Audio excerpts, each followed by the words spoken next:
my zone. I'm gone, I'm gone, I'm gone, I'm gone. In my zone. I'm gone, I'm gone, I'm gone, I'm gone. I met him at a slam. I met him at a slam. Lizard Lounge. Boston. Cambridge, actually. $20 cash. $20 gift certificate, and I'm gonna win it. I had just moved here from New York. Jersey, actually. I was big stuff in my hometown. I am big stuff in my hometown. Enter the slam. Ladies and gentlemen, what you have just entered is a slam started in 1989 by construction worker Mark Smith. So what? A slam is a competition amongst two poets where the two poets compete using poems of their own construction and design, Olympic style, judged by 5 judges from 10.0 to 0.0. So what? 10.0, being the best poem you've ever heard in your life. The heavens open up. God sings the concerto of angels upon the earth, and they break our bones in the stars. 0.0 is the lowest of the low. It means the poem was so bad, you wish you could go back in time to find that poet's great-great-great-great-great-great-great-grandparents so you could ruin their first date to prevent that poet from ever being born so he would not be able to write that horrible, terrible poem. Ouch. Judges, do not pay any attention to the audience at all. They know nothing about judging poetry. Judge and score however you feel.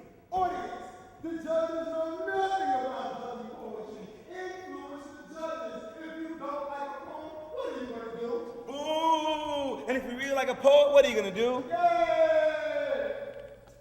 Enter fast forward third round. I knew I had to come up with something hard. I had to hold it down for my hometown. This guy starts doing something I never saw done before. I will mark my place on the surface of the river. Sing in a slam. New way of living, I will mark my place on the surface of the rhythm, and so that's our blueprint for a new way of living. Dorchester is the place where bass reverberates over the space between silence and third base. We face our fates like firing squads, lose faith in our God, empty plates, tease grumbling bellies, knees turn to jelly when fingers linger too close for trouble. We tussle with muscle and steel, peel caps like bananas as clips, spit the sickness we can't express with our lips, and we think this is air we are breathing, leaving holes in fabric, holes in families, vacancies at dinner tables spin fatal out of casualties. Reality is costumed in mind silence. As they label the streets violent, the streets are only the canvas of the body's fall like brushstrokes, painting grim circumstances on Jericho's wall, graffiti like newfound hieroglyphics. This guy is trying to take food from my table. I mean, I sell CDs at poetry slams for a living. And I knew I was going to sell the most CDs that night because there was no way he could survive this.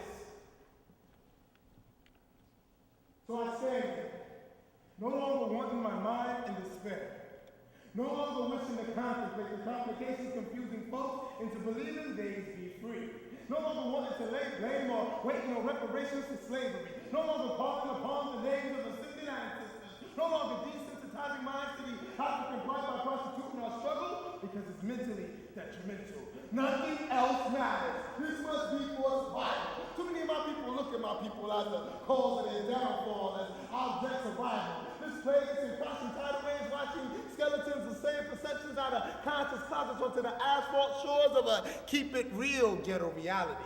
While we dine on this unhealthy mentality, this country's counting calories and urban communities are losing weight. Overcrowded inner cities suffer from bulimia and are regurgitating higher death rates. Nothing else matters. This must be for survival. It didn't really matter who won that night, but that kid was dope. Well, he was all right. My baby! Screams awaken me. I sit up in bed. 12 gauge slugs, sweat from sawdust, double barrel pores saturate my forehead. As night blanketed the city and a snugly tucked another young brother in for infinite slumber. 2 a.m. My phone rang and my hand reached to grasp the receiver. Couldn't believe who it was. A friend from way back. What's that you say, Black? Hit me with the playback. I lay back on the pillow. Tears flow down my cheeks in heaps, forming puddles beside my head. A friend of mine, dead. Who was it this time? The distant soldier's guy is already so long, got bundles of our walls on the blocks of mirrors.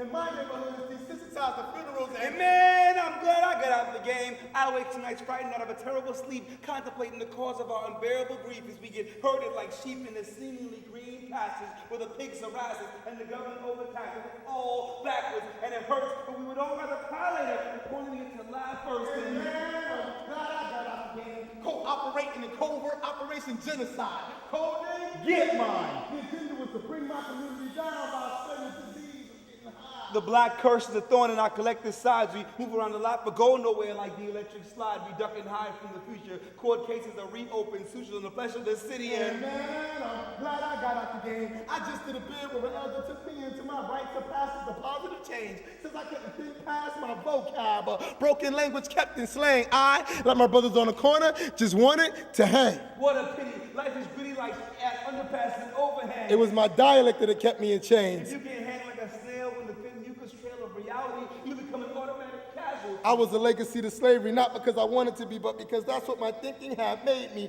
Never learning how to consciously make the decision to be free had allowed my environment to decide who and what I could be. Rationality is not recommended nor effective in dealing, and the healing process is slow like trying to grow dreams by planting the seeds in snow. Yesterday I was released. Took this new philosophy with me back to the street. Told my boys in the block, I don't know about you, but as far as I'm concerned, this hustle and message got deceased. They were like, Negro, please, when it's time to go, I know I'll be ready. There'll be no procession of war songs, no war gong will sound on that day of reckoning. Just the masses resounding that they're all tired of settling and wrestling with a system that distances them and offers them no option besides poverty or prison. my baby! Screams awaken me. Who was laid to rest this time? I just got to see, because all of us on this block be like family. Listen!